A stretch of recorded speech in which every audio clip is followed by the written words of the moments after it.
வணக்கம் அன்பு நண்பர்களே.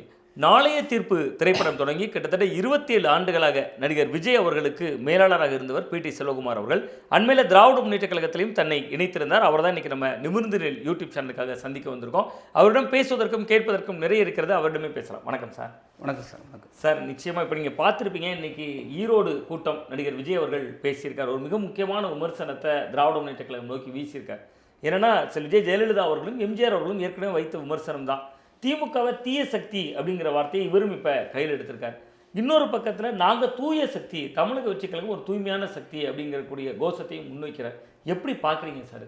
களத்தை கூர்மைப்படுத்துகிறாரா விஜய்? இல்லை, யாரோ ஸ்கிரிப்ட் எழுதி கொடுத்து அவர் பேசுகிறாரு. எல்லாருக்கும் தெரிஞ்சதுன்னு புக்கு பேப்பரை வச்சுட்டு மறந்து பேசுகிறாரு. ஏதோ விஜய் ஏதோ ஒரு இடத்துக்கு கொண்டு வந்துடலாம், அது மூலமாக ஏதாவது நம்ம பெருசாக பார்க்கலான்னு நினச்சி ஒரு கூட்டம் வந்திருக்கு சார். தீய சக்தின்னு சொன்னவங்க யாருமே இப்போ அப்படின்னா திராவிட முன்னேற்ற கழகம் தீய சக்தின்னு சொன்னதுனால அவங்க ஆட்சிக்கு இல்லாமல் போயிட்டாங்களா?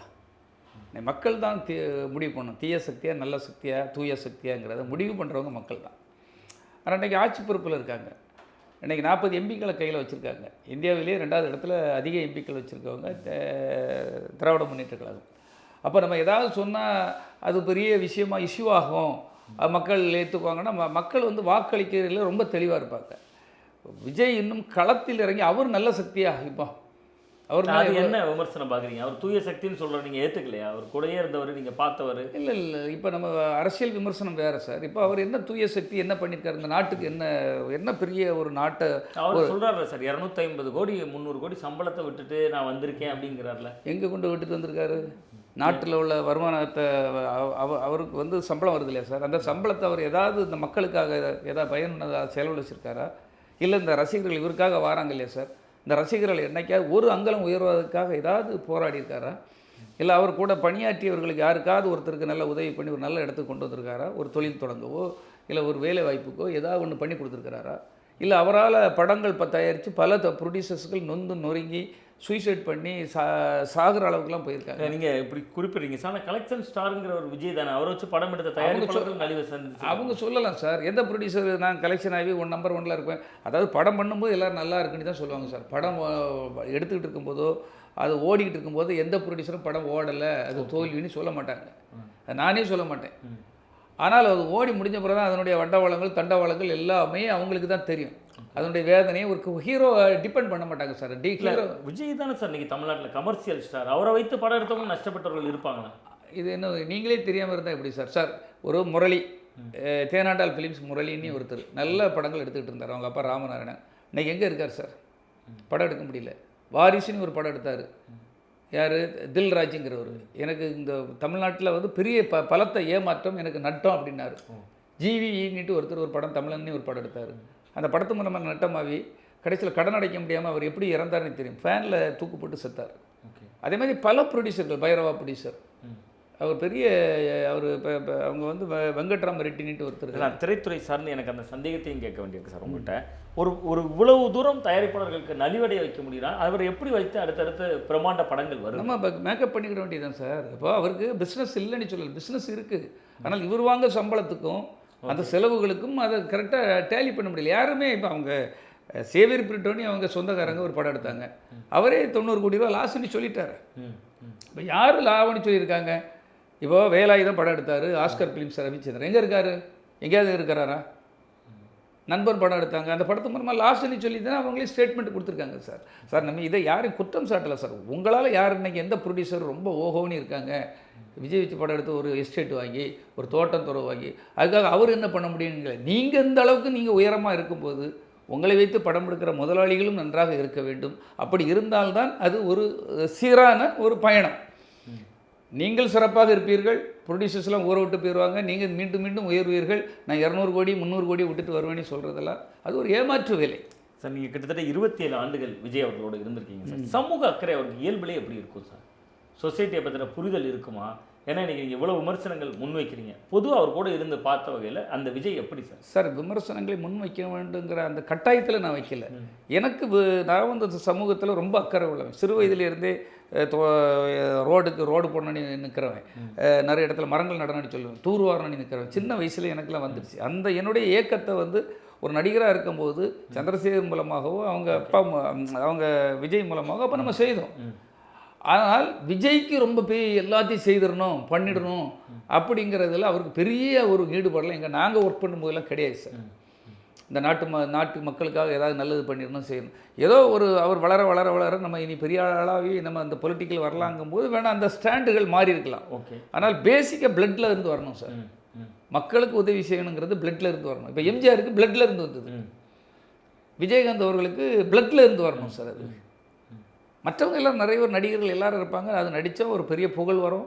அந்த புகழை அதை அரசியலாக்கி அது மூலமாக அதிகாரத்தை தேடலாம்னு நினைக்கும்போது அவங்க உண்மையிலே இந்த மக்கள் சர்வீஸ், இந்த மக்களுக்கு என்ன செய்யலாம், அதில் திறமை ஆளுமை அவங்களுக்கு அவங்க மேலே அவ்வளோ அக்கறை இருக்கணும் சார். அக்கறை உள்ளவர்கள் மட்டும் வந்தால் தான் இந்த நாடு சார். நிறைய மக்கள், பல ஜாதி பிரச்சனை, பல மத பிரச்சனை, பல தொழில்கள் சம்மந்தப்பட்ட பிரச்சனை, ஏழை எளியவர்கள் இன்னும் நிறைய இருக்காங்க, ஏற்றத்தாழ்வு இன்னும் நிறைய இருக்குது. இதெல்லாம் சரி பண்ணுறதுக்கு என்ன பண்ணணும்? ஒரு டீ கடை முதல் ஒரு சாதாரண குக்கிராமம் வரை அங்கே என்னெல்லாம் நடக்குன்னு ஒரு நடிகனாக இருந்ததுக்கு வந்துட்டோம்னா அவருக்கு என்ன சார் பண்ண முடியும்? நடிகன்கிற ஒரு புகழை வச்சு எல்லாத்தையும் முடிச்சிட முடியுமா? எல்லாம் யோசிக்க மாட்டேங்கிறாங்க. பெருங்கூட்டம் வருது இல்லை சார்? கூட்டம் எதுக்கு வருது? ஓகே, கூட்டம் எதுக்கு சார் வருது? சாதாரண ஒரு நமிதா போன உடனே அங்கே அதுக்கு கூட்டம் வருது. இல்லை, அவர் இன்னைக்கு கூட உரையாடலில் கேட்குறாரு, நீங்கள் ஒவ்வொருவரும் என் அம்மா தம்பி தங்கச்சி அக்கா என்னுடைய உறவுகள், நீங்கள் எனக்கு ஓட்டு போடுவீங்களா செய்வீங்களா ஜெயலலிதா பண்ணையில் கேட்குறது. எல்லாரும் அவங்கள முதல்வராக கோன்கீழேருந்து கத்துறாங்க. சரி, வாரவங்க எல்லாம் போட மாட்டேன்னு சொல்லுவாங்களா? நீங்கள் நல்லா நினச்சி பாருங்கள். இதெல்லாம் இந்த ட்ராமாலாம் எல்லோரும் பண்ணலாம் சார். அதாவது நாடக வேஷம் கூட வராது இன்னும் ஒன்று இருக்குது சார். நாடக வேஷத்தோடு முடிஞ்சுது. ஒப்பனையை கலைச்சிடும், அவ்வளோதான். ஒப்பனை கலைஞ்சு முடிஞ்சுது. நாடக வேஷம் இன்றைக்குமே கூட வராது. நீங்கள் நாடக வேஷம் போல் இப்படி என் பிள்ளை என் தங்கச்சி சினிமாவில் சொல்லுங்கள், தங்கச்சி எங்கள் அண்ணன் கூட பிறந்த பிறப்புகள் அப்படி இப்படிலாம் அதெல்லாம் நீங்கள் சினிமாவில் ஓகே. செயல்களில் என்ன பண்ணியிருக்கீங்க? அப்படி ஏதாவது கொஞ்சம் சொல்லுங்கள் பார்ப்போம். ஏதாவது பண்ணியிருக்காரு, இப்படிலாம் பண்ணியிருக்காருல சார்? நிறைய ஒரு வாழ வச்சுருக்காருல சார்? அவர் ரசிகர்களெல்லாம் ஏதாவது ஒரு ரசிகரை அவர் ஒரு அங்குலம் உயர்த்திருக்காருன்னு சொல்லுங்கள். நீங்கள் குறிப்பிட்டதே போல் ஒரு பக்கம் அவரால் நேரடி பலன் பெற்றவங்க, இன்னொரு பக்கம் பார்த்தா ஒரு நீட் தேர்வில் அனிதா மரணம் அடைந்தப்ப வீட்டுக்கு போகிறாரு, அது போதுமா? கட்டு போராட்டத்துக்கு போய் நிற்க. சரி, இதெல்லாம் போதுமா? நட்டுக்கு ஸ்னோலின் அந்த தூத்துக்குடி ஸ்டெர்லைட்டில் உயிரிழந்த வீட்டுக்கு போகிறாரு. இதெல்லாம் ஒரு ஆறுதல் சொல்லக்கூடிய இடத்துல ஒரு தமிழனா இப்படி ஒரு 4-5 இடத்துக்கு போயிருக்காரு சார். எப்போ பார்த்தாலும் இந்த ஜல்லிக்கட்டியும் அனிதா இறந்து போயிட்டாருங்கிறதும் இது பொதுவாக எல்லாரும் போகக்கூடிய இடம் சார். இதில் போனால் தான் உனக்கு போகலைன்னா உனக்கு நம்மளை தப்பாக நினைப்பாங்கங்கிறக்காக போகக்கூடிய இடம். நீ எங்கே போகணும்? இல்லை, நான் சொல்கிறது அரசியல் கட்சி ஆரம்பிக்க முன்னாடியே போயிருக்காரு. அதான் சார், இந்த 4-5 இடத்துக்கும் போயிட்டு வந்துட்டாருப்பா. இல்லைன்னு நான் சொல்லலை. இதுக்காக போயிட்ட உடனே அந்த நாட்டு மேலே அவருக்கு பெரிய அக்கறை வந்துட்டு, இல்லை இந்த சமூக அக்கறையோட பெரிய நாட்டுக்கு பெரிய நல்லது பண்ணிடுவானே அப்படி நினைக்கிறீங்களா சார்? இது அங்கே போனால் நமக்கு ஒரு பேர் கிடைக்கும், அங்கே போனால் நம்மளுடைய பேர் ஐடென்டிஃபிகேஷன் ஆகும். அதுக்காக தான் இவர். அப்படி பார்த்தா நீங்கள் என்ன செய்யணும் சார்? முதல்ல நீங்கள் ஏவிஎம் சரவணன் ஒரு இந்த இண்டஸ்ட்ரியலுக்காக ஒரு பிதாமகன் மாதிரி இறந்து போகிறாரு. அவருடைய இறப்புக்கு நீங்கள் அங்கே போய் இருக்கணும் சார். சினிமாவில் எத்தனையோ பிரச்சனைகள் இருக்குது சார். இந்த சினிமா அன்னைக்கு வீழ்ச்சி அடைஞ்சு பலர் அங்கே பாதிக்க. நீங்கள் கேட்டது போல் விஜயகாந்த் அவர்கள் சினிமாக்குள்ளே இருந்த பிரச்சனைகளையும் முரண்களையுமே கூட தீர்த்துருக்காரு சார். முதல்ல வீட்டு பிரச்சனை தீரு. இது உன் வீட்டு பிரச்சனை இல்லை. சினிமாவுக்குள்ளே ஏதாவது ஒரு பிரச்சனை நீங்கள் தீர்த்துருக்கீங்களா? எனக்கு என்ன உனக்கு என்ன? அதே மாதிரி சரி, உன் கூட இருக்கவங்களுக்கு ஏதாவது செய்து அவங்களுக்கு ஏதாவது நீங்கள் சரி பண்ணியிருக்கீங்களா? ஒருத்தருடைய நல்லது கெட்டுக்கு போக மாட்டீங்க. அவங்க வீட்டில் இப்போ எனக்கே நான் ஒரு 30 ஆண்டுகள் இருக்கேன். என் பையன் கல்யாணத்துக்கு அவர் கார்டு கூட கொடுக்க முடியல. ஒரு கட்டத்துக்கு ஒரு அப்படி ஒதுக்கிடுறாரு. அதுக்கு யாராக இருந்தாலும் சரி, கல்யாணத்துக்கு நடக்குது சார். உள்ள எதனால இந்த இடைவெளி அதான் ஒன்றுமே தெரியாதுங்கிறது தான். இதுக்கு பேர் என்ன சார்? வர சொல்லுங்க. ஏன் இப்போ பிடி செல்வகுமார் 30 வருஷம் நம்ம கூட இருந்தாலும் என்ன பிரச்சனை? அவரை கூப்பிடுன்னு ஏன் கொஞ்சம் சொல்ல தெரியல? அதுதான் நாலேஜ். நான் மட்டும் இல்லை, அங்கே இருந்து இதேமே நிறைய வருது. ஏகப்பட்டவர் வெளியே வந்திருக்காங்க. சரி, இப்போ போனவங்க அரசியலுக்குள்ளே வர்றதுக்கு முன்னாடியே அவரை சுற்றி அரசியல் ஆரம்பிச்சிருச்சாப்ப? இல்லை, இப்போ அரசியல் எதுக்குன்னா சார், இப்போது ஒரு கூட்டம் அவருக்கு வரும் சார். ஒரு இப்போ நடிகர், அப்போ யார் வந்தாலும் ஒரு நடிகர்கள் வரும்போது ஒரு கூட்டம் வரும் சார். இந்த கூட்டத்தை வச்சு ஒரு ஓட்டு வாங்கிடலாம், நம்ம ஏதாவது அடுத்த கட்டம் போகிறதுக்கு ஒரு அரசியல் கட்சிகளுக்கு இவர மாதிரி ஒரு பலம் வேணும்னு எல்லாரும் நினைப்பாங்க, கூட்டம் வேணும்னு நினைப்பாங்க. ஆனால் இந்த கூட்டமே ஓட்டாக மாறாது சார். இப்போ ஒரு உதாரணத்துக்கு சொல்ல போனால், ஒரு இடத்துல மீட்டிங் நடக்குன்னா பொதுமக்களே ஒரு 60% வந்துடுவாங்க. எல்லா இதில் உள்ளவங்களும் வருவாங்களா வர மாட்டாங்களா? ஒரு நடிகராக பார்க்கணுன்னு ஆசைப்பட்ட விஜய் மாதிரி ஒரு நடிகர் வரும்போது உங்கள் பையனும் போகணுமா, என் பையனும் போனோமா, அதில் திமுககாரன் அவங்க வீட்டு பையனும் போவோமா, எல்லா வீட்டுக்கார பையங்களும் அங்கே போவாங்க. அதுவும் கரூர் மாதிரி சம்பவத்தை அதுலேயுமே அவங்க ப்ளே பண்ணுறாங்க. கரூருக்கு நீங்கள் 3 மணிக்கு இப்போ சொல்கிறீங்க இல்லையா? 3 மணிக்கு ஒரு 3:30 ஆகலாம் சார். அப்போ அவங்க போலீஸுக்கு அவங்களோட நல்ல யோசனை பண்ணிப்பாங்க சார். அவங்க என்ன ஐடியாவில் கொடுக்குறாங்க? ஒரு முக்கியமான ரொம்ப ஒரு கிரிட்டிக்கலான இடம், சரி இது போதும்னு சொல்லி நீங்கள் வாங்குறீங்க, கையெழுத்து போட்டீங்க, எல்லாம் நீங்கள் பேசி தான் அனுமதி பண்ணி வாங்குறீங்க. அப்போ அந்த இடம் 3 to 4ன்னா சரி ரொம்ப கூட்டங்கள் அந்த டைமில் பப்ளிக் கூட்டம் வராது சார். வெயில் நினைப்பாங்க. ஆமாம். ஆனால் நீங்கள் கூட்டம் அதிகமாக வர டைம் பார்த்து அவரை வந்து தாமதப்படுத்தி வேணும்னு தாமதப்படுத்தி நீங்கள் 6-7 மணிக்கு வாரீங்க. அப்போ அந்த இடம் எப்படி இருக்கும் சார்? 6-7 மணினா நீங்கள் நினச்சி பாருங்கள் சார்.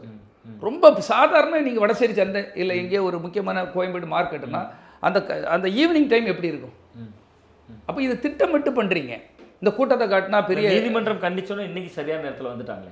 இன்றைக்கு நடந்த கூட்டங்கள் எல்லாம் இன்றைக்கி நீங்கள் கரெக்டாக வரலாம் சார், செய்யலாம் சார். நான் சொல்லேன், நீங்கள் மற்றவங்க சொல்லி பிறர் சொல்லி உங்களுக்குன்னு ஒரு கட்டமைப்பு வேணும் சார். ஒரு தலைவன் சொன்னபடி வரணும்.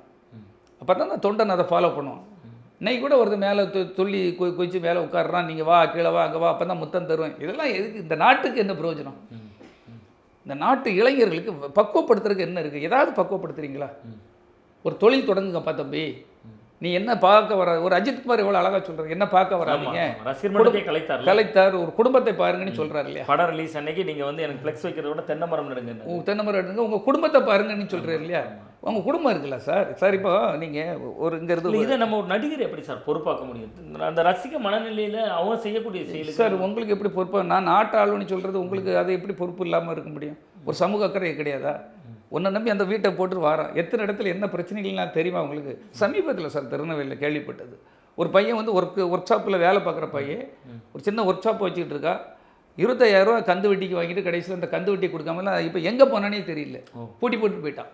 விஜய் ரசிகர் கந்து வட்டி கொடுக்க முடியாது. இல்லை விஜய் ரசிகர், விஜய் ரசிகர். ஓகே.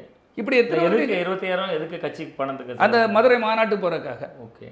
ஒரு வண்டி எடுத்துகிட்டு போகிறக்காக போகிறா சார். இது பலருடைய ஹிஸ்ட்ரி. நான் என்ன கேட்குறேன் சார், இப்படி சாதாரண ஒரு தொண்டர்களுக்கு இருக்கக்கூடிய சிரமம் தலைமைக்கு எப்படி தெரிய வரும்? முதல்ல உங்கள் தொடர்பு இருந்தால் அதை உங்களை மாதிரி பத்திரிகையாளர்கள் சொல்லணும் சார். எப்போ அவனுக்கும் குடும்பம் இருக்குப்பா, அவன் வேலை பார்க்கணும்ப்பா. நீ போகல இன்னும் அடுத்தால என்ன ஜனநாயகனுக்கு என்ன பிளாக்ல டிக்கெட்டு, நீங்கள் ஊழல் ஒழிப்புன்னு சொல்கிறீங்க. இப்போ நீங்கள் நான் இப்போ கட்சியில் சேர்ந்ததுக்காக கேட்குறேன். நான் இன்னொரு கட்சியில் இருக்கிறேன், திமுக கட்சியில் இருக்கிறேன். நீங்கள் வந்து இப்போ ஒரு ஸ்டேட்மெண்ட் கொடுங்க, என் பணத்தை சம்பளத்தெல்லாம் விட்டுட்டு வரேன், 200 கோடி விட்டுட்டு வரேங்கிறீங்களா? உங்களுக்கு 100 கோடி ஆகுங்க. எல்லாத்துக்கும் டிக்கெட் என்ன விலையோ அங்கே டிக்கெட் கவுண்டரில் இருக்க டிக்கெட்டுக்கு இதான் கொடுக்கணும்னு சொல்லி நீங்கள் ஒரு ஸ்டேட்மெண்ட் கொடுங்க பார்ப்போம். நீங்கள் அதே உங்கள் ரசிகர்கள் தான் வந்து வாங்க வராங்க. முதல் நாள் படம் பார்க்க வர்றது யார்? அம்பானி வீட்டு பிள்ளையும் ஒரு கலாநிதி மாறன் வீட்டு பிள்ளையோ இல்லை வெறும் கோடீஸ்வரன் வீட்டு பிள்ளையோ எத்தனையோ பேர் வந்து படம் பார்க்க பணம் இல்லைன்னு சொல்லி சூசைட் பண்ண இளைஞர்கள்லாம் களியக்காவளை மாதிரியான ஊர்களில் கூட நம்ம பார்த்துருக்கோம் கடந்த காலங்களில். இல்லை இது ஒரு தவறான சிந்தனை. என்ன சார், நீங்கள் உங்கள் படத்துக்கு கூட என்ன முறையான அரசு நிர்ணயித்த கட்டணமோ அதுக்கு படம் பார்க்க வைக்கிறீங்களா? அப்படி முடியுமா உங்களால்? அப்படிதான் படம் நீங்கள் அந்த டிக்கெட்டு தயாரிப்பு விநியோகஸ்தம் எல்லாம் சார்ந்த விஷயம் தான். இல்லை எல்லாரும் சார்ந்து இல்லை, ஒரு ஹீரோவுடைய வச்சு தான் சார் பிஸ்னஸ். உங்களுக்கு தானே 200 கோடி சம்பளம், உங்களை வச்சு தானே படம். ஏன் அதை கூட கண்ட்ரோல் பண்ண முடியாதா? நீங்கள் நினச்சா முடியும் சார், ஆனால் நீங்கள் பண்ண மாட்டீங்க. ஏன்னா அந்த அப்பாவி ரசிகர்களுடைய ரத்தம், அவங்களுடைய உழைப்பு, அதுதான் உங்களுடைய இன்றைக்கி நீங்கள் சம்பாத்தியம் பண்ணி வச்சுருக்கிற பணம், அவங்களுடைய பிளட்டு. நீங்கள் ஒவ்வொரு படத்துலையும் 100 ரூபா டிக்கெட்டு 3000 ரூபா வச்சு அவன் கொடுத்துட்டு போயிடுவான். அன்றைக்கி அவன் பாவம் எங்கேயோ கடனை வாங்கி கந்து வட்டிக்கு வாங்கி எங்கேயோ வாங்கி கொடுத்துட்டு போயிடுவான். அவனுக்கு தெரியாது, முட்டாள். ஆனால் அவன் வாழ்க்கையை பற்றி என்னைக்கே நீங்கள் சிந்திச்சிருக்கீங்களா? அவனும் பாவம் தானே சார். அவன் எப்படி சார் முன்னுக்கு வருவான் இந்த சிந்தனை இருக்கவன்? நீ அவங்களுக்கு சிந்தனையே ஊட்ட மாட்டேங்கிறீங்க. நம்ம தலைவர் வந்து அப்படி பண்ணிடுவோம், இப்படி வந்தார், கான்ஃபிடென்ட்டாக இருக்க, அது இதுன்னு நீங்கள் பஞ்ச டைலாக் விட்டால் போதாது. என் ரசிகர்கள் நீங்கள் முன்னுக்கு வரணும் அப்படின்னு எந்த இடத்துல நீங்கள் அவங்களுக்கு மோட்டிவேட் பண்ணுறீங்களா? சார் இப்போ நீங்கள் பேசுகிறத பார்த்தா ஒரு பக்கம் சமூக பொறுப்புலையும் அவர் பின்னாடி நிற்கிறாரு, தன் ரசிகர்களை முன்னிலைப்படுத்துறது, அவங்க வாழ்வாதாரத்தை மேம்படுத்துறதுலையும் பின்னுக்கு நிற்கிறாருன்னா அவர் தமிழக மக்களுக்காக தான் அரசியலுக்கு வந்திருக்கேன்னு சொல்கிறத எப்படி பார்க்குறீங்க? அதில் என்ன தான் உள்ள சார்? இதில் ஒரு சூதாட்டம் சார். சூதாட்டக்காரர்கள்லாம் நிறைய பேர் சூழ்ந்துட்டாங்க அவரை. இப்போ ஆதவ் யார்? ஒரு லாட்ரி மார்ட்டினுடைய மருமகன். அவர் அந்த பொண்ணை கல்யாணம் கட்டினதே தெரியும். அவர் ஜெயிலில் இருக்கும்போது அந்த பொண்ணை ஏமாற்றி கல்யாணம் கட்டினவர். அங்கேருந்து பல அமௌண்ட்டாக அவங்க வீட்டு அவர் பையனுக்கும் அவங்களுக்கும் அந்த தகப்பனருக்குமே சண்டை மூட்டி பிரச்சனையை கிளப்பி அந்த பிரச்சனையில் பல அமௌண்ட்டுகளை அவர் ஷேரில் கொண்டு வந்து எதில் இல்லாமல் கொண்டு வந்து எடுத்துகிட்டு வந்துட்டாருன்னு சொல்லுவாங்க. அவர் உழைத்து கொண்டு வந்தவரா? நேர்மையின் வந்த பணம் அது சார். நீங்கள் அரசியலுக்கு வரும்போது சுத்தம் இருக்கணும் சார், நேர்மை இருக்கணும் சார். ஆனால் நேர்மையானவர்கள்லாம் பின்னால் இருக்கணும், கேவலப்படணும். இந்த மாதிரி ஒரு திடீர்னு சம்பாத்தியம் இதை வச்சு எப்படி ஒரு மார்க்கெட் பண்ணலாம், சம்பாதிக்கலாம், நம்ம ஒரு மினிஸ்டர் ஆகி எப்படிலாம் பண்ணலான்னு சொல்லி வந்திருக்கவங்க. செங்கோட்டையன் யார்? ஒரு தூய்மையின் மறுவடிவமா? அவர் ஒரு கட்சியில் 50 ஆண்டுகள் அங்கே சம்பாத்தியம் பண்ணிட்டு இது பேரும் புகழையும் அங்கே அதிலிருந்து சாப்பிட்டுட்டு இன்றைக்கி இனி அவருடைய ஈகோவிலேயே ஏதோ ஒரு பிரச்சனையிலே வந்து இங்கே வந்து ஒட்டியாயிடுச்சு. இல்லை, ஆனால் எந்த வடிவத்தில் வந்தாலும் விஜய் கட்சி வலிமை பெறுதுன்னு தானே பார்க்கணும். எப்படி வலிமை பெற்று? ஒரு பணக்காரன் நீங்கள் இப்போ உங்கள் பார்வையிலேயே நம்ம பார்த்தா கூட ஆதவர்ஜனாட்ட பொருளாதார ரீதியாக வளமாக இருக்காரு, செங்கோட்டையன்ட்ட அனுபவம் இருக்குது. இப்படி ஒவ்வொரு ஆளாக வர அது வலிமை தானே பெறும். சார் முதல்ல என்ன சொன்னாங்க, நீங்கள் நல்லா கேட்டுக்கணும். விஜய் கூட இணையிறவங்களுக்கு பவர் இது அவங்களுக்கும் பங்கு உண்டு, ஆட்சியில் அதிகாரத்தில். ஏதாவது ஒரு கட்சி வந்திருக்கா? 2 ஆண்டுகள் ஆச்சு சொல்லி ஏதாவது ஒரு கட்சி வந்திருக்கா சொல்லுங்கள். இதுவரை வரல. ஆனால் கேட்டால் அவங்க சொல்கிறாங்க அவர் தான் கைகளை இன்னும் மூடி வச்சிருக்காரு, திறந்தது எந்த கையும் திறக்கல, அவங்க வரல. வந்தால் தானே பேச்சு வருது. என்ன பாருங்க, இப்போ அந்த ஆஞ்சல் சம்பத்தான் சேர்க்குறாங்க. நான் ஒரு ஆதவர்ஜனா சேர்க்காங்க. நிர்மல்குமார் பல கட்சிகள் இருந்தவரை சேர்க்க, பாஜக அதிமுக எல்லாம். அப்போது நீங்கள் எல்லாத்தையும் சேர்த்துக்கிட்டு இருக்கீங்க. ஆனால் ஒரு கட்சியிலேருந்து யாராவது வந்திருக்காங்களா? உங்கள் நிலைமை அவ்வளோதான் சார். இன்னொன்று சார், அதில் எனக்கு மிக முக்கியமான சந்தேகம் மட்டும் கேட்க வேண்டியது, ஆதவர்ஜனா அங்கே இணைந்தார் சார். இணைந்த கையோட போய் தொல் திருமாவளவன் அவர்களை போய் சந்திச்சுட்டு வந்தார். இணைந்த போது ஆதவர்ஜனா இணைந்த போது செங்கோட்டையன் அவர்கள் இணைகிறார். இன்னும் பாக்கெட்டில் சில விஜய் ஜெயலலிதா அவர்களுடைய படம் வச்சிருக்காரு. அவ்வளோ ஜனநாயகபூர்வமான கட்சியாக பார்க்குறீங்களா தாவேக்கா? ஜனநாயக போக்கு இல்லை சார். அவர் இப்போ நீங்கள் செங்கோட்டையனை என்ன பண்ண முடியும்? ஒரு சீனியர் பர்சன் என்ன பண்ண முடியும்? இப்போ அவர் வழி நடத்துவார், செய்வார். அவர் என்ன வழி நடத்தி விடுவார்? அவர் கட்சியை வழி நடத்துக்கு அவரால் முடியலையே. அவ்வளோ பெரிய கட்சி சார், எவ்வளோ பெரிய பாரம்பரிய கட்சி சார். எம்ஜிஆர் தொடங்கின ஒரு கட்சி சார். ரெட்டையிலன்னா அப்படி ஒரு பவர் சார். இன்றைக்கும் பவர் இருக்குது சார். இவங்க நினைக்கிற மாதிரிலாம் இல்லை, சாதாரணமாக கிடையாது. இன்றைக்கும் தேர்தல் வந்த பிறகு இவங்க சொல்கிறாங்க திமுகவுக்கா திமுக இல்லை தாவேக்காங்கிறாங்க. அண்ணா திமுக வந்து எங்கேருந்து வந்தாலும் அதுக்கு ஒரு கூட்டம் இனி வரும். திமுக அதிமுக தான் போட்டி. அந்த போட்டி அப்படி தான் சார் வரும். இவங்க சொல்லிக்கலாம், நம்ம கத்திக்கலாம். நாங்கள் என்ன நோக்கம் சார் விஜய் தாவேக்காவுக்கும் திமுகவுக்கும் தான் போட்டின்னு சொல்கிறது என்ன? அவர் சொல்லிக்கிடலாம் சார். அவர் சொல்கிறதில் என்ன இருக்குது? எழுதி கொடுக்குறான் ஒருத்தன், அது சொல்கிறதில் என்ன இருக்குது? கான்ஃபிடென்ட்டாக இருங்கன்னு சொல்கிறாங்க. என்ன கான்ஃபிடென்ட் சார்? நீங்கள் 27 ஆண்டுகள் அவரோட பயணிச்சவர் சார். உண்மையிலே செய்திகள், அது நடக்கும் நிகழ்வுகள் இதெல்லாம் விஜய் உற்று நோக்கிற பழக்கம் உள்ளவர். அதை உற்று நோக்கிறதில்ல சார். இப்போ பொய் பிரச்சாரங்களை அவங்க நல்லா பண்ணிக்கிட்டு இருக்காங்க சார். எதை எடுத்தாலும் பொய். அதாவது கிட்டத்தட்ட எனக்கு தெரிஞ்ச ஆதவர்ஜனா எதை தொட்டாலும் பொய்யில் வளர்ந்தவர். பொய் சொல்லி அந்த பொண்ணை ஏமாத்தினவர். 10 ஆண்டுகள், அதாவது அந்த 10 வயசை குறைச்சி சொல்லி அந்த பொண்ணை கல்யாணம் பண்ணிட்டு வச்சார், மார்ட்டின் மகளை. அதுவும் அவர் ஜெயிலில் இருக்கும்போது அந்த குடும்பத்தினுடைய ஒரு தொடர்போ அந்த குடும்பத்துடைய ஒரு முறையாக பேசி பண்ணுறதோ அதான் பண்ணலை. அப்படிப்பட்டவர் இந்த மார்க்கெட்டிங்க்கு வராரு. வாய்ஸ் ஆஃப் காமன் ஒன்று கொண்டு வந்து பொய் சொல்ல தெரியும் சார் அவங்களுக்குலாம். பொய் எப்படி, ஏமாற்று எப்படி, அந்த கிளாமரை உருவாக்குறது எப்படி, இதெல்லாம் தெரியும். எப்போ பாருங்கள், 10 கட்சிகள் தயாராக இருக்கும்பாங்க. நீங்கள் சோசியல் மீடியாவில் பார்த்தா பொய்யான தகவல் பரப்புறதுக்குன்னு கிட்டத்தட்ட எனக்கு தெரிஞ்சு ஒரு 300 பேர் இருக்காங்களா வேலைக்கு. திடீர்னு பார்த்தா 10 அமைச்சர்கள் ரெடியாக இருக்காங்கம்பாங்க, வரக்கு ரெடியாக காத்து கொண்டு இருக்கிறார்கள். அது வராங்கன்னு இல்லை, காத்து கொண்டு இருக்கிறார்கள். தகவல் தெரிகிறது. நான் ஒன்று இப்போ ஒரு காமெடி வேணும் உங்களுக்கு அனுப்பி கூட விடுறேன் சார். 20 லட்சம் பேர் டிக்கெட் போட்டு விட்டார்கள் வெளிநாட்டில் இருந்து, விஜய்க்காக ஒர்க் பண்ணுறதுக்கு. இப்போவுமே டிக்கெட் போட்டுருக்காங்க. ஒரு நியூஸ் மாதிரியே வருது சார். 20 லட்சம் பேர் டிக்கெட் போட்டு வர முடியுமா நீங்கள் சொல்லுங்கள்? வெளிநாட்டில் இருந்து, வெளிநாட்டில் மொத்தமே அவ்வளோ ஒரு மக்கள் இருக்கிற அவருடைய யங்ஸ்டர்ஸே SIR ஃபார்மை சரியாக கொடுத்தாரா நமக்கு கொடுக்க இல்லை. 20 லட்சம் பேர் அதை எப்படி அதை நியூஸாக போட்டு, எனக்கு ஒரு பொண்ணு என் கிளாஸ் மட்டும் எனக்கு அந்த நியூஸ் எடுத்து போட்டு, நீ விஜய் கிட்ட இருந்து வந்துட்டா திமுகவுக்கு 20 லட்சம் பேர் அங்கேருந்து வாராங்க, நீ ஒரு முட்டாள் அப்படிங்கிறான். அப்போ இந்த மாதிரி முட்டாள் கூட்டத்தை நம்ம எப்படி சொல்கிறது? 20 லட்சம் பேர் அவன் ஒரு நியூஸை கிரியேட் பண்ணி அழகாக போடுறான். 20 லட்சம் பேர் வெளிநாட்டிலேருந்தே தயாராகிட்டாரா, நீங்கள் என்னடா அப்படிங்கிற மாதிரி. அப்படி புதுசாக நியூஸை கிரியேட் பண்ண, அந்த எம்எல்ஏ வாரான், இவன் வந்துடுவான், அந்த கட்சிக்காரங்க கூட சொன்னாங்க அதிமுகவிலிருந்து முக்கிய தலைகள் இணையலாம், செங்கோட்டையன் இந்த தகவல் போட்டுட்டு இருக்காங்க. யார் போடுறது? எந்த தலைகள் வருது? இது வந்து நான் கிட்டத்தட்ட ஒரு வருஷமாக பார்க்குறேன். பெரிய பெரிய நியூஸு, பெரிய பெரிய மாலை மலரில் அங்கங்கெல்லாம் தலைப்பு இதுவாகவே சார் சதவீதம் போடுறாங்கல்ல சார். விஜய்க்கு 25% இருக்கு. சார் எப்படி பார்க்குறீங்க? இது யார் போடுறது சார்? இப்போ நீங்கள் ஒரு நிறுவனம், உங்கள் நிறுவனத்தை வச்சு நீங்கள் அழகாக ஒன்று இப்படி ரெடி பண்ணித்தாங்க, உங்களுக்கு கொஞ்சம் பணம் தரணும், நீங்கள் போட மாட்டிங்களா? நீங்கள் கொஞ்சம் கஷ்டத்தில் இருக்கீங்க சார். நீங்கள் ஒருவேளை கொள்கைக்காக இருக்கலாம், ஆனால் வறுமையிலோ கஷ்டத்திலே இருக்கவங்க அதை ஒரு எங்கள் இதிலேருந்து நாங்கள் புள்ளி உரம் எடுத்தோம் இதுதான் சொல்லி தர மாட்டிங்களா? உங்களுக்கு ஒரு 1 கோடி ரூபா தரேன், இல்லை ஒரு 50 லட்ச ரூபா தரேன்னா அதை பண்ணுவாங்களா? பண்ண மாட்டாங்க. எல்லாமே அது வந்து பண அடிப்படையில் தான் நடக்குதுன்னு. வேறு எப்படிங்கிறீங்க நீங்கள்? எந்த அடிப்படையில் கிரவுண்ட் மக்களை நீங்கள் பார்த்துருப்பீங்கல்ல சார், அவங்க சொல்கிற அந்த புள்ளி உரத்துக்கும் களத்துக்கும் என்ன வித்தியாசம் பார்க்குறீங்க சார்? 25, 26 கொண்டு போகிறாங்க சார். நீங்கள் அவங்க போகல ஒன்று. இப்போ நான் ஒரு 20 லட்சம் பேர் டிக்கெட் போட்டாங்கன்னு சொல்லி நியூஸ் கசிந்துள்ளதான். எங்கடி இருந்து கசிஞ்சிருக்கு? யார் போட்டிருக்கா என்னன்னா தான் ஒரு கேட்குறேன். நீ வெளிநாட்டிலேருந்து பண்ணுறீங்களா? நான் வந்து உண்மையிலே இந்த புள்ளி வரத்தை எனக்கு காட்டுப்பான்னு கேட்குறேன். கேட்டுக்கேன் ஒருத்தன்ட்ட. என்னைக்கு யார் கொண்டு தரது? நீ சொல்லிட்டு போயிடலாம். ஒரு உதாரணம் சொல்லுங்கள் சார். நீங்கள் விக்ரவாண்டி மாநாடு போட்டிங்க இல்லையா?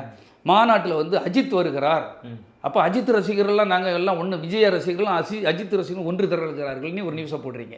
அடுத்தால வந்து புதுசாக மாதிரி திரும்ப சொல்கிறாங்க, ஷாலினி வந்து குத்து விளக்கேற்றுகிறார்கள், அஜித்குமார் மனைவி. இது எங்கே பொதுத்தளத்தில் வருது.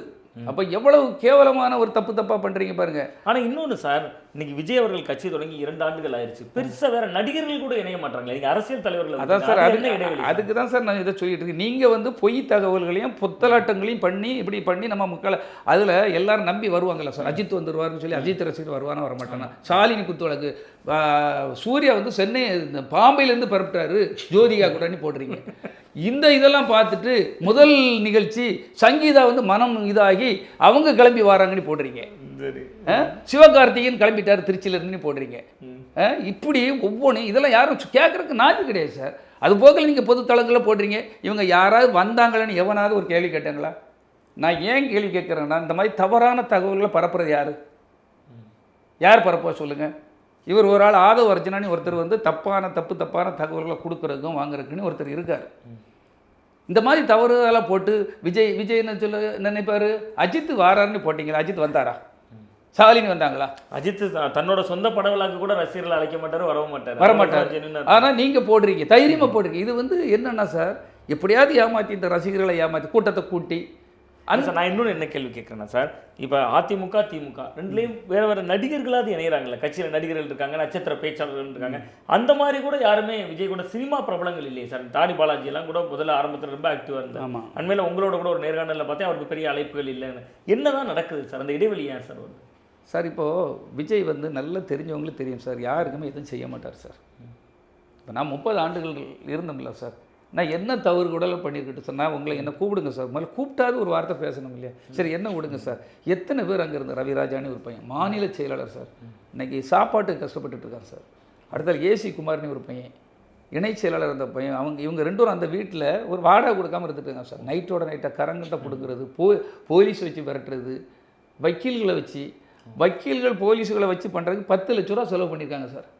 அந்த 10 லட்ச ரூபா அவங்களுக்கு கொடுத்து சந்தோஷமாக கூப்பிட்டு, எப்பா நீங்கள் ஏதாவது கூட ஒர்க் பண்ணவங்களா கூட மாநில செயலாளருங்கிற ரவிராஜா விஜய் மன்றத்தில் ஆமாம் ஒரு சம்பளம் கொடுத்து இருக்காங்களா சார். அவங்க கூட ஒர்க் பண்ணவங்க தானே, கிட்டத்தட்ட 30 ஆண்டுகள் அவங்களும் இதே மாதிரி ஒர்க் பண்ணவங்க. ஓகே, அவளை திடுத்துப்புன்னு ஏதாவது ஒரு பழி போடுறது ஈஸியாக சார். அது எதுனால சார் ஒருத்தர் கூட நீண்ட காலம் அந்த உறவு ஏன் பிணக்கம் பண்ணுறாரு விஜய் அவர்? அதுதான் சார், அந்த இதுதான் அவருக்கு வரல சார். அது எம்ஜிஆராக இருந்தால் வருமா?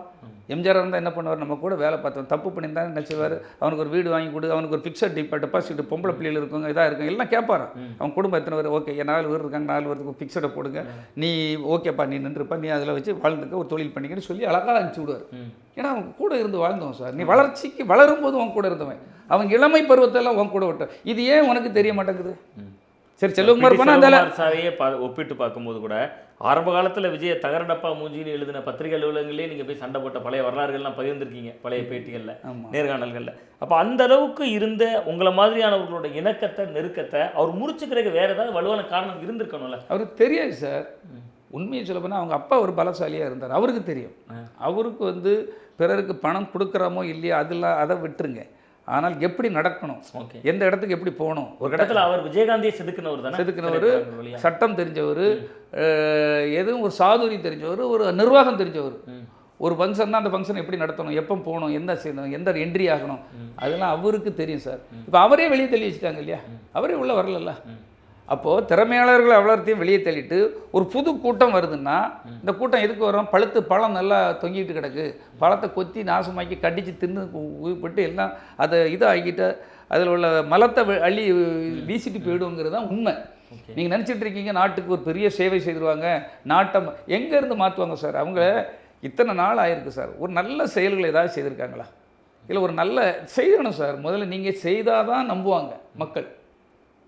அடிப்படையில் நீங்கள் என்ன, இப்போ நான் வந்து இந்த மாவட்டத்தில் இருந்து செய்கிறோம் இல்லையா, ஒரு 40 பள்ளிக்கூடங்களை கட்டி, கலையரங்கங்களை கட்டி, இந்த அரசு பள்ளிகளுக்கெல்லாம் சீரமைச்சு கொடுத்து, வகுப்பறைகளை கட்டி கொடுத்து, இது உண்மை இல்லையா? அப்போ எனக்கு சமூக அக்கறை இருக்க கேளுங்க. உண்மை இருக்குது இல்லை, நான் செய்கிறேன் இல்லை, என் சொந்த அவரோட நான் அவர் என்னோட எத்தனை மடங்கு உயர்வாக இருக்கார். 200 கோடி சம்பளம் வாங்குறாரு. சம்பளத்தை விடுத்து வரேன்னா யார் அவங்கள வர சொன்னது? சரி, இவ்வளோ 200 கோடி ரூபா சம்பளம் வாங்குறீங்களா, ஒரு 100 கோடி ரூபா அந்த மக்களுக்கு செய்யலாம் இல்லையா? சரி, மக்களை விடுங்க, உங்களை சார்ந்த ரசிகர்களுக்கு செய்யலாம் இல்லை? எவ்வளோ ஏழை எளிய ரசிகர்கள் இருக்காங்க, எல்லாத்தையும் விடுங்க. பெண்கள் என் தங்கைகள்னு சொல்லிங்களா, உங்கள் தங்கையுடைய தொழில் வளர்ச்சிக்கு எத்தனை விதவை பெண்கள் இருக்காங்க, எத்தனை ஒரு கஷ்டப்பட்டு படிக்க முடியாமல் பெண்கள் இருக்காங்க, அவங்களெல்லாம் எடுத்து அவங்களுக்கெல்லாம் பண்ணலாம் இல்லை?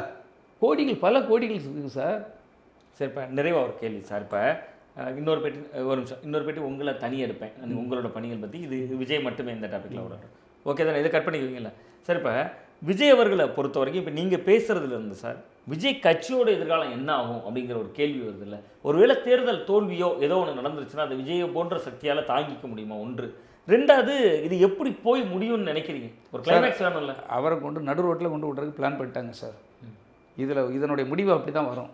அதாவது தேர் இழுத்து நடுத்த தெருவில் கொண்டு விட்டுட்டு போவாங்க இல்லையா, அவருக்கு புகழ் இருக்குன்னுட்டு நினச்சிட்டு கூட்டம் வருதுன்னு நினச்சிட்டு கூட்டம் வந்து ஒரு சராசரி ஒரு எங்கேயாவது ஒரு நடிகர்கள் யாரோ ஒரு காமெடி நடிகர் வந்தால் கூட, இப்போ ஒரு இடத்துல ஒரு ஊரில் ஒரு முக்சந்தியில் ஏதாவது ஒரு கூட்டம் போடுறாங்கன்னா எல்லா மக்களுமே அங்கே அதை நின்று பார்ப்பாங்க சார். அதில் வியாபாரம் பண்ணுறவங்க, தொழில் பண்ணுறவங்க, வண்டி ஓட்டுறவங்க, டெம்போ ஓட்டுறவங்க எல்லாருமே அங்கே நின்றுவாங்க சார்.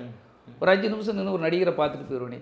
இந்த கூட்டத்தை நம்பி, ஏன்னா அது பொதுமக்கள், அவங்க அவ்வளோ உடனே ஓட்டு போடக்க வந்தவங்கன்னு நீங்கள் நினச்சிட்டு இருக்கீங்க. பாருங்கள், கூட்டத்தை பார்த்தீங்களா? எங்கேருந்தோ ஒரு பொருட்செலவு பண்ணி தங்களோட வாகனத்தில் எரிபொருள் போட்டு வர்றவங்க ஓட்டு போடாமல் இருப்பாங்களா? எரிபொருள் போட்டு வரவங்க ஒரு ரசிகர்கள் கொஞ்சம் பேர் இருப்பாங்க சார். நான் எல்லாரையும் சொல்லலை, ஆனால் பிற இதுவும் 70% இருக்குங்கிறதா முக்கியம். நீங்கள் கரூரில் நீங்கள் பார்த்தீங்களா, அந்த புள்ளி வரும் உங்களுக்கு கரெக்டாக புரியும். 41 பேர் செத்ததில் 39 பேர் சாதாரண சாமானியர்கள், பொதுமக்கள். எல்லாமே ரசிகர்கள் இல்லையே. அப்போ பொதுமக்களும் வராங்க. பொதுமக்கள் எதுக்கு வராங்க? விஜய் என்கிற நடிகரை இந்த இடத்துல பார்த்துடலாம், நேரடியாக பார்க்க முடியாது. ஒரு நடிகர் பிம்பம் இருக்குல்ல சார். அப்போ அந்த நடிகரை பார்க்குக்கு வர கூட்டம் தானே தவிர அது அத்தனையும் ஓட்டாகி, அப்படி பார்த்தா பாக்யராஜுக்கு வராத கூட்டம் கிடையாது சார், சிவாஜி சாருக்கு வராத கூட்டம் கிடையாது சார், சரத்குமார் அவர்களுக்கு வராத கூட்டம் கிடையாது, விஜயகாந்துக்கு இதை விட பெரிய கூட்டங்கள், சிரஞ்சீவிக்கு பெரிய கூட்டங்கள். இந்த கூட்டங்கள் அவ்வளோ ஓட்டாக மாறிடுன்னு நீங்கள் தப்பு கணக்கு போடுறீங்க. திரும்ப திரும்ப சொல்கிறேன், மக்களுக்கு ஏதாவது நல்லது செய்யுங்க. உங்கள் கணிப்பு விஜய் எத்தனை சதவீதம் எடுப்பார் சார்? நான் கணிக்கிறதுக்கு இல்லை, ஆனால் பெரிய அவர் ஓட்டு வாங்குவார் சார். ஏன்னா அந்த இன்னும் மனநிலை பாதிக்கப்பட்ட மாதிரி அவர் அப்படி பண்ணிடுறார். சினிமாவில் 100 பேருக்கு உதவி பண்ணுறாரு, சினிமாவில் 100 ரவுடிகள் அடிக்கிறாரு, சினிமாவில் அப்படி பாஞ்சு ஹெலிகாப்டரில் இருந்து குதித்து வந்துடுறாரு. அவர் ஒரு தெய்வீக பிறவின்னு நினச்சி இன்னும் பாவம் அப்பாவி ரசிகர்கள் நம்பிக்கிட்டு இருக்காங்க. அந்த அப்பாவி ரசிகர்கள் கொஞ்சம் பேர் வேணால் ஓட்டு போடலாம் சார். ஆனால் சிந்திக்க தெரிஞ்சவன் இவர் என்ன செய்வாருங்கிறது தெரியும் சார். ஏன்னா சமீப காலத்தில் ஒரு செங்கோட்டையன் மாதிரி ஒரு மூத்த ஒரு அரசியல்வாதி, நாஞ்சில் சம்பத்து எல்லாரும் வந்திருக்காங்க. அவங்களுடைய நிர்வாகிகள் ஒரு கூட்டத்துக்கு கூட ஒரு தலைவராக இருக்கிறவர் வராமல் அவங்க கையை இப்படி வச்சுட்டு இருக்காங்க, உறுதிமொழி எடுக்கிற மாதிரி. என்ன உறுதிமொழி எடுக்க முடியும் ஒரு தலைவர் இல்லாமல்? அப்போ நீங்கள் நல்லா புரிஞ்சுக்கணும், அவரால் எல்லா இடத்துக்கும் வர முடியாது. அவர் ஏதோ இந்த ஒரு எனக்கே தெரியும் சார், அவர் இந்த புகழை வச்சு பெரிய பணம் பார்க்கணுங்கிறது அவருக்கு எண்ணம் சார். இப்போ அவர் விஜய் இன்னும் பணம் பார்க்கணும்னு நினைக்கிறேன். சினிமாவுக்கே அவர் முழுக்கலாக போடுறார் சார். ஆமாம், அது முழுக்க எதுக்கு போடுறது? இதில் அதை விட பெரும் பணம் பார்க்கலாங்கிறது என்ன சார்? இதை விட இங்கே பணம் பெருசு இல்லை சார், பணப்புழக்கம் அதிகம் இல்லை அரசியல். உங்களுடைய செல்வாக்குங்கிறது இல்லை சார், உங்களுடைய கூட்டத்துக்கு ஒரு பணம் கொடுப்பாங்கல்ல, அதை எப்படி மிஸ் பண்ணுவார்? நீங்கள் நினச்சிட்டு இருக்கீங்க மக்களுக்கு அப்படி இறங்கி தரமட்டமாக இறங்கி ஊராக கிராமமாக எல்லாத்துக்கும் உதவி பண்ணுவாருன்னு நினச்சிட்டு இருக்கீங்களோ, நம்பிக்கிட்டு இருக்கீங்களோ? தப்பு கணக்கு போடாதீங்க சார். ஒவ்வொருத்தர் அது பண்ணுறதா இருந்தால் இப்போமே பண்ணியிருப்பாங்க. எம்ஜிஆர்லாம் சினிமாவுக்கு வரக்கு முன்னாலே ஏழை எளிய மக்களுக்கு செய்வார், கஷ்டப்பட்டவங்களுக்கு உதவி பண்ணுவார், எல்லாமே செய்வாங்க. இவருக்கு அந்த இதெல்லாம் இல்லை சார், நமக்கு தெரியும் சார், அந்த எண்ணமே கிடையாது. அப்படி ஏதாவது பண்ணுற மாதிரி உங்களுக்கு தோணுதா? கேட்ட மாதிரி அந்த களத்துக்கு மட்டும் போன அனுபவங்கள் நமக்கு பேசணும். அனிதா வீட்டுக்கு போகிறதுக்கு நீங்கள் போகலனாலும் அவர் கரெக்டாக நடந்துங்க சார். அதனால நாட்டுக்கு ஏதாவது பெரிய இதுவாகிடுச்சா சார்? அவர் வந்ததுனால இந்த கள்ளச்சாராயம் குடிச்சு இது பண்ணாங்க சார். கள்ளச்சாராயம் குடிக்கிறதே தப்பு கள்ளக்குறிச்சியில். அங்கே போய் இருந்து அழுதுகிட்டு இருக்காரு. எதுக்கு அங்கே போகணும்? கள்ளச்சாராயம் குடிச்சு பண்ணது அவனுடைய தப்பு. அந்த தப்பை நீங்கள் என்கரேஜ் பண்ண போகிறீங்களா? நீங்கள் பார்த்தீங்களா தெரியும். தூத்துக்குடி துப்பாக்கி சூடு சம்பவம் ஒரு மனிதாபிமான முறையில் எல்லாரும் போய் பார்த்தாங்க. இவர் மட்டும் இல்லை, இப்படி ஒரு 4-5 இடத்துக்கு போன உடனே அந்த பப்ளிசிட்டியை வச்சு நீங்கள் அவர் நாட்டுக்கு எல்லாம் பண்ணிடுவாருன்னு நினைக்கிறீங்களா? நாட்டுக்குன்னா ஒரு கிராமத்தை தத்தெடுத்தார், ஒரு ஏழை இளைஞர்களுக்கெல்லாம் அவங்களுக்கு வேலை வாய்ப்பை உருவாக்கியிருக்காரு, ஏழை இளைஞர்களுக்கெல்லாம் அங்கங்கே தொழிற்கூடங்களை உருவாக்கி பயிற்சி முகாம்களை உருவாக்கி கொடுத்துருக்காரு, ஒரு விவசாயிகளுக்கு அந்த நீர்நிலைகள்லாம் சரி பண்ணி கொடுத்துருக்காரு, ஒரு குளங்களை தூர்வாரி கொடுத்துருக்காரு, அவங்களுக்கு நல்ல திட்டங்களை சொல்கிறாரு, மத்திய அரசுக்கிட்ட இருந்து நிறைய நிதி வேணும் அப்படின்னு சொல்லி போராடுறாரு. ஏதாவது கேட்குறாரா? இப்போ மத்திய அரசு ஒரு உதாரணத்துக்கு சொல்ல போனால் கோயம்புத்தூருக்கும் இதுக்கும் மெட்ரோ கேட்டாங்க, அவங்க நிதி உதவி கொடுக்க மாட்டோம், நாங்கள் தரமாட்டோங்கிறாங்க. இதை கேட்குறாரா? கேட்க மாட்டார். பயம். இல்லை, இன்றைக்கி கூட பிஜேபியை கடுமையாக விமர்சிக்கலை, கடைசி வரியில் மட்டும் ஒரு வார்த்தையாக கடந்து போகிறார். அதான் சார் பயம். இதை நமக்கு இன்னும் இதை பிரச்சனை வந்துருமோ என்னன்ட்டு. நீங்கள் சேஃப் கோல் போடுறது ஒன்று இருக்குது சார், சேஃபாக கோல் போடுறது. இப்போ திமுக அவர் ரொம்ப சாஃப்டாக போயிட்டுருக்காரு. இல்லைன்னா அந்த கரூர் சம்பவத்தில் இவங்க மேலே எத்தனை எஃப்ஐஆர் போடணுமோ போட்டுருக்கலாம் சார். அவர் ஒரு அரசியல் கட்சி தலைவர் அப்படின்னு அவங்க வேணான்னு செய்ய மாட்டாங்கன்னு அப்படி சாஃப்ட் ஆக்குனார். அதை அவர் ரொம்ப அதை சிஎம் ரொம்ப ஜென்டிலாக பண்ணிக்கிட்டார். மிக முக்கியமாக ஒன்று சொன்னார், எந்த தொண்டனுமே தன்னோட தலைவனுமே தன்னோட தொண்டன் இறக்கிறத விரும்ப மாட்டாங்கன்னு சாஃப்ட் கார்னரில் சொன்னார். ஆனால் நீ தாமதப்படுத்தி பீக் ஹவரில் வந்து இந்த மக்களுக்கு இடைஞ்சல் பண்ணியிருக்கா, பப்ளிக்கு நீ நியூசன்ஸ் பண்ணியிருக்கா, நீ தாமதப்படுத்தியிருக்கா, இந்த மக்களுக்கு போதிய நீ வசதிகளை உருவாக்கல, என்னுடைய மக்கள் நான் ஆட்சி செய்கிற என் மக்கள் பாதிக்கப்பட்டிருக்காங்கன்னு எதாவது பண்ணியிருக்காரா? பண்ணலை. ஏதோ ஒன்று மன்னிச்சு விட்டுட்டார்.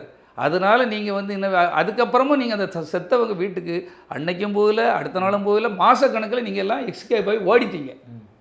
பெரிய வீரர்கள் மாதிரி அதுக்கப்புறம் வந்து பேசக்கூடாது. நீங்கள் அங்கே நிற்கணும் இல்லை களத்தில். அந்த மாதிரி ஒன்றுமே இல்லை சார். அவங்ககிட்ட பிளான் இல்லை, அதாவது டோட்டல் பயந்தாங்கொல்லிகள். துணிச்செல்லாம் அங்கே நிற்கணும். ஒரு 4-5 மாநாடு போட்டு தான் அந்த நாடு இதாகிடுமா சார்? ஏட்டு சுரக்காய் கறிக்கு உதவாது சார். விஜய் ஒரு ஏட்டு சுரக்காய் தான். சுரக்காய் என்றைக்குமே கறிக்கு. அது ஒரு கிளாமர், ஒரு நடிகர். அது வந்து அவர் வந்து ஒரு அங்கேருந்து அடிக்கிறான்னா மேலேருந்து பறந்து வரணும், அதுக்காக டூப்பு போட்டு தான் ஒருத்தர் பறந்து வருவான். அதுக்கு வந்து ரோப்பு கட்டி இழுக்கிறது, அதுக்கு நீ ஸ்டண்ட் மாஸ்டரு, கேமராமேன், நிறைய டெக்னீஷியனோட ஒர்க்கில் தான் அப்படி வாராரு. அதை நம்பி அவர் அவ்வளோ அடிப்பார், அவர் இப்படி வந்து பண்ணிடுவார், ஏழைகளுக்காக நல்ல அழகாக சிம்பதியாக பேசுவார். நான் ஒரு தொகுதியில் இல்லை 234 தொகுதியில் ஆள விட போகிறேன்னு சொல்லுவார். அங்கே சொல்லலாம், ஆனால் இங்கே பண்ண முடியாது சார். யாரை ஏற்று யாரை விடுவீங்க நீங்கள்? ஒவ்வொரு இடத்துலையும் இன்னும் ஒரு களம் தயாராகவில்லை. யாரை விடுவீங்க? நீங்கள் சொன்னதில் திரு மதுரை கிழக்கு அவர் விஜய், மேற்கு விஜய், தெற்கு விஜய் எல்லாம் அங்கே சொல்லலாம். ஓட்டேன்னு சொன்னார், தலைவர் யாரை கை காட்டுகிறாரோ அவருக்கு ஓட்டு போடுவாங்க மக்கள். அதான் சார், அவ்வளோ பெரிய சீனியருக்கே ஒன்றும் தெரியல சார். சீனியர் அதனால தான் சார் அவ்வளோ பெரிய கட்சியிலேருந்து வந்து அவர் என்ன மாதிரி அவமானப்பட போகிறாருன்னு நீங்கள் போக தான் பார்க்க போகிறீங்க சார். எத்தனை இளைஞர்கள் சார் ஏக்கத்தோடு இருக்காங்க சார். இந்த நாட்டுக்கு ஏதாவது நல்ல விடுதலை கிடைக்காதா? இந்த நாட்டுக்கு ஒரு நல்லது நடக்காதா? இந்த சமுதாய மக்களுக்கு வந்து ஒரு நல்ல தொழில் தொடங்குறதுக்கு ஒரு நல்ல ஒரு சிந்தனையாளர்கள் வரமாட்டாங்களான்னு பல இயக்கங்கள் இருக்குது. அதுக்கிடையிலே நீங்கள் இந்த மாதிரி வந்து குழப்பிட்டு இருந்தீங்கன்னா, இப்போ திராவிட முன்னேற்ற கழகத்தை பொறுத்த மட்டும் அவர் 24 ஹவர்ஸ் சிஎம் அவர்களும் சரி, உதயநிதி அவர்களும் சரி நல்ல வேலை பார்க்குறாங்க சார். அதனால தான் இந்தியாவில் நம்ம தமிழ்நாடு வந்து முதன்மை இடத்துல இருக்குது. எல்லா விதத்துலேயும் அதை மேலே கொண்டு வரக்கு அவ்வளோ முயற்சிகள் பண்ணிக்கிட்டு இருக்காங்க. தூங்க மாட்டேங்கிறாங்க. ஒரு மாநாடு நடத்துனாங்க பார்த்தீங்களா திருவண்ணாமலையில்? எவ்வளோ பர்ஃபெக்டாக இருந்தது. அங்கே ஏதாவது கலாபுரம் பஞ்சகாமிச்சான் ஏதாவது பார்த்தீங்களா? அவங்க வந்து ஒரு அரசியலாக பண்ணுறாங்க சார். அரசியலை தான் பண்ணணும். இன்னொன்று, விஜய் மாதிரி உள்ளவர்கள் நான் 200 கோடியை விட்டுட்டு வந்துட்டேன் இப்படிலாம் இந்த பம்மாத்து இது அது நாடக வேஷம், நாடக டைலாக். அது என்றைக்கும் நாடக வேஷம் கூட வராது. நாளைய உலகம் உங்களை பார்த்துக்கிட்டே இருப்பாங்கங்கிறத மட்டும் புரிஞ்சுக்கணுங்க. ஏழை மக்கள் சார், பாமர மக்கள், பாமர ரசிகர், அவனுக்கு ஒன்றும் தெரியாது. அவனை இன்னும் தப்பாக வழி நடத்தி அவங்க தப்பான இடத்துக்கு கொண்டு போய் இதை உடனே கேட்பான். இவ்வளோ நாள் நீங்கள் எங்கே இருந்தேன்? நான் ஒரு இடத்துல வேலை பார்த்துக்கிட்டு இருக்கும்போது அந்த என் முதலாளியை வந்து எதுவும் சொல்ல முடியாது. ஒரு காலத்துக்கு பிறகு தான் எல்லாமே பக்குவப்பட முடியும். நானே இப்போ தான் பக்குவப்படுறேன். நல்லது கிட்டது இப்படி தான் தெரியுது. உடனே கீழே கமெண்டில் போடுவான். உனக்காக தான் இப்பவும் பேசுகிறேன். நீ தயாராக நல்லபடியாக நீ வாழ்ந்துக்க. உன்னுடைய குடும்பம் முக்கியம், உன் பிள்ளைகள் முக்கியம், உன் பிள்ளைகள் படிப்பு முக்கியம். உனக்கு சொசைட்டியில் நல்ல பேர் கிடைக்கணும். இந்த சொசைட்டியில் நீ கௌரவமாக வாழணும்னா ஒரு நடிகன் பேரை சொல்லணும்னா உனக்கு கௌரவம் கிடைக்கவே கிடைக்காது. அதனால் உனக்கு பின்னடைவு தான் வரும். நீ உழைக்க கற்றுக்க. நீ 4 மீட்டிங்கு போயிட்டு வந்தீங்கன்னா உனக்கு 1 லட்ச ரூபா போயிடும், வேலை போயிடும். அதனால் அங்கேருந்து உன் தொழிலை கவனி. நான் இவருக்கு மட்டுமில்லை, எந்த நடிகருக்குமே போகாத. இது நான் சினிமாவில் நான் வந்து பல நடிகர்கள் கூட இருந்தவன், பல நடிகர்கள் கூட வாழ்ந்தவன், பலருடைய வாழ்க்கை எப்படி சின்ன பண்ணாமல் சிதைஞ்சிருக்குங்கிறத கண்கூட பார்த்தவன் என்கிற முறையில் நான் பேசுகிறேன். ஒரு திமுக கட்சிக்கு இப்போ இணைஞ்சிருக்காக பேசலை. நான் பல மேடைகளில் முன்னாலே பேசியிருக்கேன். எனக்கு என் சமுதாயம், என் தமிழ் சமுதாயம் இப்படி பின்னோக்கி இப்போ சென்று கொண்டிருக்கிறேங்கிற ஒரு வேதனையில், ஆதங்கத்தில் இதை சொல்கிறேன். எந்த நடிகருக்குமே போகாதீங்க. ரொம்ப நன்றி. நிறைவான உங்கள் நேரத்தை ஒதுக்குனீங்க. ரொம்ப நன்றி. நன்றி சார். நன்றி.